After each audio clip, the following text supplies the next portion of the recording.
Дорогие дамы, поздравляю вас с 8 марта. Пусть вместе с ним наступит новая светлая жизнь. Будьте всегда самыми любимыми, добрыми и уверенными в себе личностями. Дорогие дамы, я искренне от всего сердца поздравляю вас с 8 марта. Желаю вам счастья, здоровья, всех земных и неземных благ. Пусть вам везде и всюду сопутствует удача. С праздником! Дорогие дамы, поздравляем вас с Международным женским днем. Желаю вам счастья, порхать на крыльях любви, быть всегда в центре внимания и ловить восхищенные взгляды мужчин. Женственности вам и нежности. Пусть в этот день вас сопровождает яркое весеннее настроение.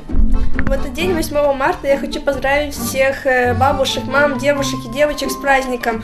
Я хочу пожелать, чтобы вам во всем и везде сопутствовала удача, чтобы было много возможностей для самореализации. 8 марта женскому полу уделяют много внимания, но мне бы хотелось, чтобы это внимание уделялось не только в этот день, но и каждый день в году.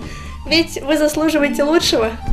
Дорогие девушки, учителя, ученицы, родители, близкие, родные, я желаю, чтобы вы всегда были такими же жизнерадостными и хорошими людьми, и чтобы люди, которые вас окружают, никогда не разочаровывали вас и только радовали.